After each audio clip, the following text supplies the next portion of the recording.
आपका elite institute के official YouTube channel पर। जैसा कि हम सबने पिछले वीडियो में अपने डिस्कस किया हुआ था कि आज हम संधारित्र के विषय में देखेंगे।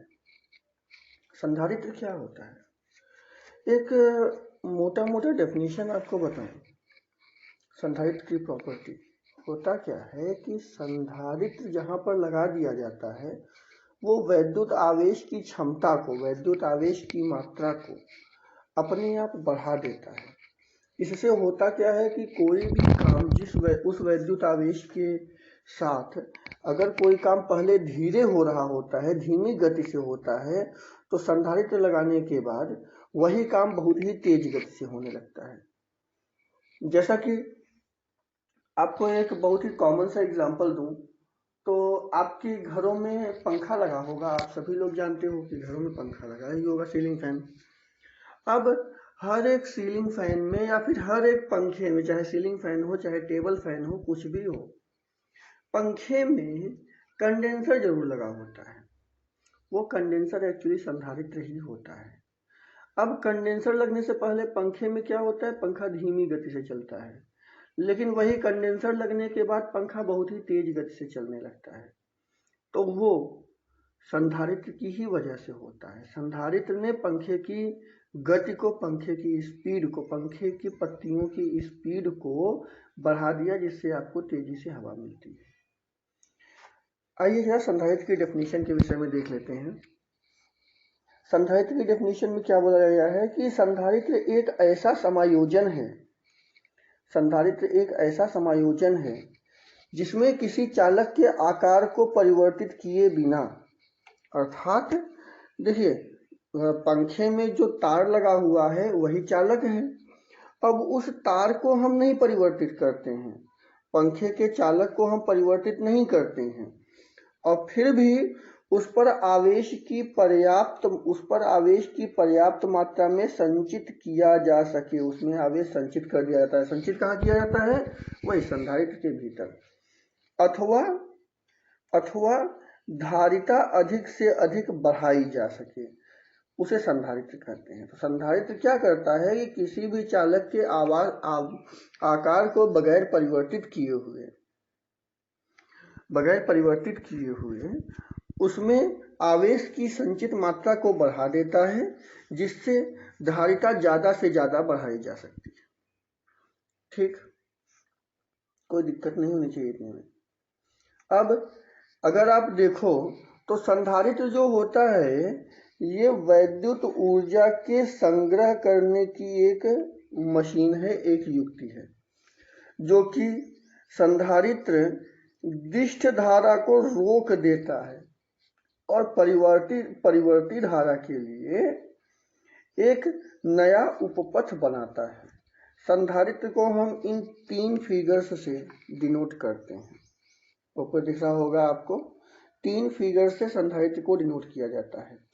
इसमें जो पहला नंबर है ये नियत धारिता के लिए है और दूसरा नंबर जो है वो परिवर्ती धारिता के लिए है।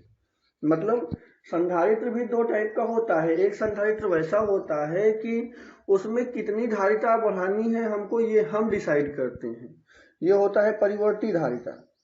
और दूसरा होता है कि उस संधारित्र की धारिता नियत होती है कि इतने की ही धारिता। देखिए कंडेंसर में धारिता क्या आप बढ़ा पाते हो? क्या कंडेंसर की धारिता को आप बढ़ा या घटा नहीं सकते हो? कंडेंसर की धारिता वही होती है, तो वो नियत धारिता होगी।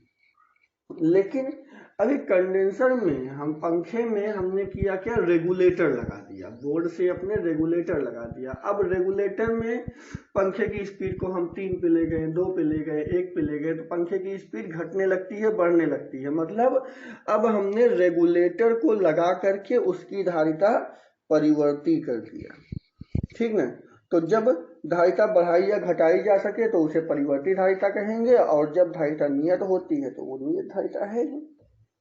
ठीक, आइए जरा देखते हैं संधारित्र का सिद्धांत। संधारित्र का सिद्धांत क्या कहता है बंधु कि अगर किसी चालक के समानांतर कोई अन्य चालक हो और इस दूसरे चालक को पृथ्वी से संपर्क कर दिया जाए, यहाँ पर देखिए इस चालक को पृथ्वी के साथ जोड़ दिया गया है, तो ऐसे में पहले चालक की धारिता बढ़ जाती है, पहले चालक की धारिता बढ़ जाती है और इसी को हम संधारित्र कहते हैं। संधारित्र का सिद्धांत क्या है कि इसमें दो समानांतर प्लेटें होती हैं जिसमें दूसरी प्लेट को पृथ्वी से जोड़ दिया जाता है। इस वजह से होता क्या है कि पहली प्लेट की धारिता बढ़ जाती है और इसी को संधारित्र कहा जाता है। ठीक, संधारित्र तीन तरह के होते हैं, एक समांतर प्लेट संधारित्र, समांतर प्लेट संधारित्र, गोलीय संधारित्र और बेलनाकार संधारित्र। ये तीन तरह के संधारित्र आपको देखने को मिलते हैं। बात करते हैं जरा समांतर प्लेट संधारित्र क्या होता है। ज्यामितीय रूप से आप अगर देखो, कंस्ट्रक्शनल फॉर्म में अगर आप देखो तो वो संधारित्र जिसकी दो समांतर प्लेटें होती हैं उसको समांतर प्लेट संधारित्र कहा जाता है। ठीक है ना।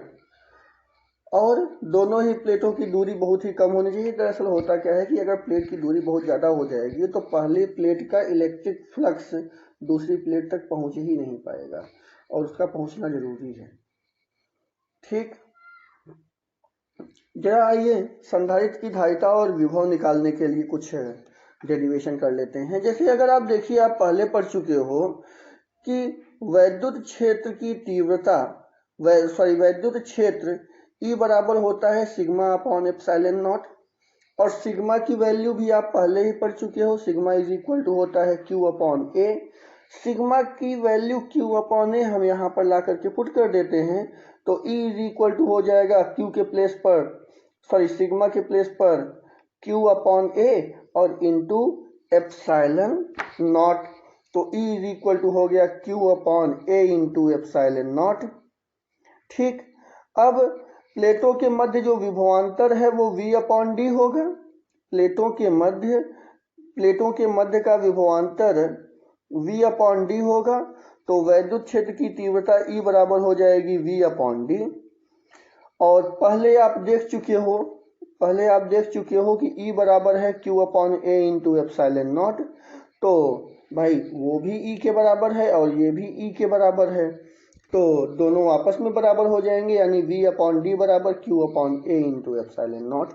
यहाँ से V की वैल्यू निकाला जाए तो D इधर डिवाइड में है, इधर जाएगा मल्टीप्लाई हो जाएगा, तो V बराबर हो जाएगा Q into D upon A into epsilon not. कोई दिक्कत? उसी तरह से आप पहले पढ़ चुके हो कि C बराबर होता है Q अपॉन V।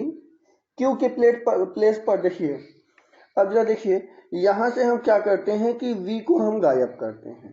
V को गायब करने के लिए हम क्या करेंगे, V के प्लेस पर Q into D upon A into epsilon not यहाँ V के प्लेस पर ला के रख देंगे, तो C बराबर Q अपॉन V के प्लेस पर क्या रखेंगे, Q into D upon A into epsilon not. Q से Q cancel out, A into epsilon not upon के अपॉन में है तो ऊपर चला जाएगा और क्या बन जाएगा, A into epsilon not upon D. यही आपका यहाँ पर है कि C बराबर हो जाएगा आपका A into epsilon not upon D. कोई समस्या? तो ये वैल्यू कहाँ से आई, कुछ नहीं, सिंपल V की वैल्यू ला करके हमने यहाँ पर पुट कर दिया और सॉल्व कर दिया, तो ये वैल्यू हमारी निकल गई।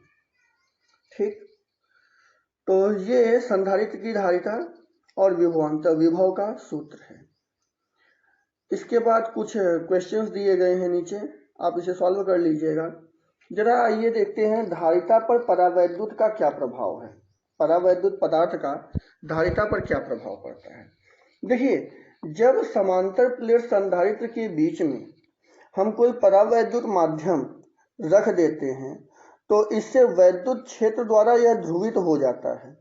क्या होता है, वैद्युत क्षेत्र द्वारा यह ध्रुवित हो जाता है और इस स्थिति में भाई ध्रुवित धारिता निकल के आएगी, तो ध्रुवित धारिता Cm बराबर हो जाएगा E into A upon D. C बराबर E into A upon D तो आप पहले ही पढ़ चुके हो। हालांकि जो Cm है वो ध्रुवित धारिता है, वो ध्रुवित यहाँ पर ध्रुवित वैद्युत क्षेत्र बराबर जो पहले वैद्युत क्षेत्र था और इंटू जो बाद में वैद्युत क्षेत्र था। तो Cm के प्लेस पर अगर हम ई के प्लेस पर एम के प्लेस पर अगर हम ये वैल्यू रख दें तो सी एम बराबर हो जाएगा E not into E R upon into A upon D. यहाँ से हम क्या करते हैं कि ई आर हम बाहर निकाल देते हैं, तो सी एम बराबर क्या हो जाएगा ई आर इंटू, एक साथ हमने लिख दिया E into A upon D, और आप पढ़ चुके हो कि C not is equal to होता है E not into A upon D. तो ऐसी स्थिति में हम बोल सकते हैं कि C M is equal to हो जाएगा E R into C not. भाई इसकी वैल्यू सी नॉट के बराबर है तो इसके प्लेस पर हमने सी नॉट रख दिया, और सी नॉट रखने पर हमको मिल गया सी एम बराबर E R into C naught. कोई समस्या?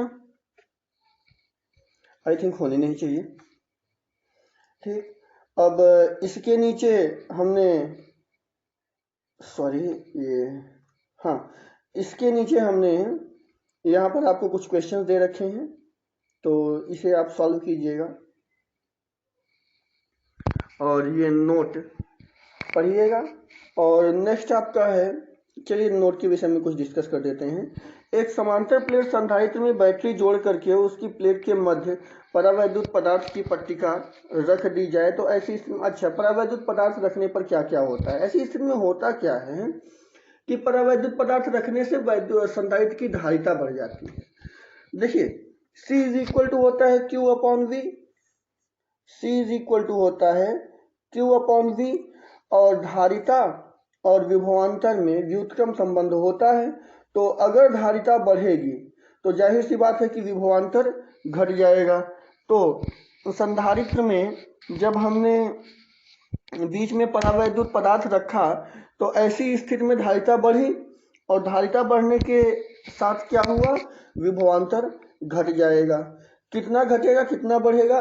प्रारंभिक धारिता का ई आर नॉट गुना हो जाएगा, ठीक है ना। और विभवांतर जो होगा वो, अगर वो ई आर नॉट, सॉरी, हाँ आइए फिर देखते हैं। तो जस्ट अ सेकेंड प्लीज, ये गलत हुआ। हाँ, तो धारिता अगर ई आर नॉट गुना बढ़ी तो फिर विभवांतर जो होगा वो 1 अपॉन ई आर नॉट गुना होगा। ठीक, आई थिंक मोबाइल थोड़ा हैंग करने लगा है, चलिए कोई ना। तो इतना आप देख करके रखिएगा। नेक्स्ट टॉपिक हम नेक्स्ट वीडियो में देखते हैं। तब तक घर पे रहिएगा, खुश रहिएगा और सुरक्षित रहिएगा। Okay, bye.